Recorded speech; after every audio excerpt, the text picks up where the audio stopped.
বন্ধুরা দেখুন, আজকে আমি বানিয়েছি সিম্পল একটা আলু আর একটা গাজর দিয়ে খুব মচমচে পকোড়া। এতে কোনো ইনগ্রেডিয়েন্ট নেই, খুব সিম্পলভাবে এটা যে কেউ বানাতে পারে আর সবার পছন্দ। এটা চায়ের সঙ্গে বলুন, সব কিছুর সঙ্গে। এটা কতটা মচমচে হচ্ছে দেখুন, দেখছি কেমন আওয়াজ হচ্ছে, গুঁড়ো ভেঙে গুঁড়ো হয়ে যাচ্ছে। দেখুন, চলুন বানাই। দেখুন, আমি ইভিনিং স্ন্যাক্স বানাবার জন্য নিয়েছি একটা গাজর, একটা আলু দিয়ে, এই দুটো দিয়ে ইভিনিং স্ন্যাক্স বানাবো। এটা চায়ের সঙ্গেও খাওয়া যায় বা ভাতের ডালের সঙ্গে ভাত দিয়েও খাওয়া যায়। এগুলোকে আমি কেটে নিয়ে যাই, এইভাবে আমি এটাকে করে নেবো। এইভাবে এগুলোকে আমি কেটে নেবো। আমি এইভাবে না এগুলো এইভাবে করে নিয়েছি। আলুটাকে ওইভাবে ঝিরি ঝিরি করে কেটে নিয়েছি। এবার এগুলোকে আমি একসঙ্গে নিয়ে নেব।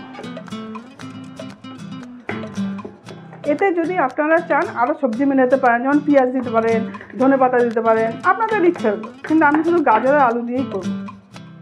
এবার এতে দেবো গোলমরিচ, দেবো গোলমরিচের গুঁড়ো, দেবো অল্প করে চিলি ফ্লেক্স। এই জন্য আমি কিন্তু আর কাঁচা লঙ্কা দিলাম না, আপনারা চাইলে কাঁচা লঙ্কাও দিতে পারেন।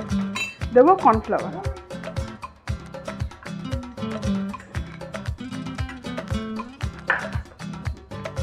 দেবো আন্দাজ মতো নুন।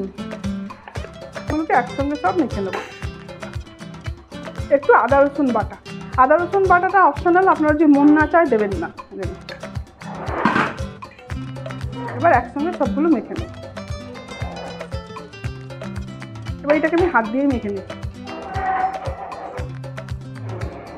মেখে নিয়েছি, এটাকে আমি 10 মিনিট রেখে দেবো। 10 মিনিট রেখে দেবো কেন বলতো, এর থেকে জল বেরিয়ে আসবে। যেহেতু নুন দেওয়া হয়ে গেছে, তখন এটা খুব সফট হয়ে যাবে। 10 মিনিট আমি 10 মিনিট পর এটাকে আমি ভাজবো। 10 মিনিট আমি চাপা দিয়ে রাখবো।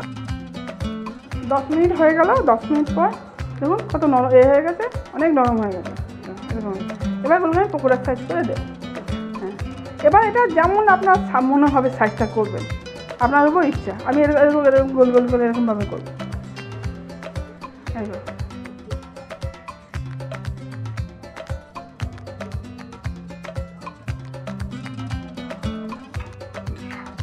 বন্ধুরা দেখুন, এরকম লাল লাল করে বড়াগুলো ভাজা হয়ে গেছে। এবার আমি তুলে নেব। বন্ধুরা, যদি আপনাদের আমার ভিডিওটা ভালো লাগে তাহলে লাইক করবেন, সাবস্ক্রাইব করবেন, কমেন্ট করবেন। দেখুন কত মচমচে হয়েছে, আওয়াজেটাই বেরিয়ে যাচ্ছে। এভাবে আমি সবগুলো পকোড়া লাল লাল করে ভেজে তুলে নেব। পকোড়াগুলো ভেজে নিয়েছি। পকোড়াগুলো কত মচমচে হয়েছে দেখুন, কত মচমচে হয়েছে, আওয়াজ দেখেছেন? আপনারা এইভাবে একদিন করুন, খান, খুব ভালো, টেস্টটাও খুব দারুণ। খুব অল্প জিনিসে এটা রেডি হয়ে যায়। বাচ্চারা তো খুব পছন্দই করে। এটাকে আপনারা সন্ধ্যেবেলা চায়ের সঙ্গেও খেতে পারেন, গেস্ট এলেও তাকে দেওয়া যেতে পারে, বা ডাল দিয়ে ভাতের সঙ্গে এটা খাওয়া যেতে পারে।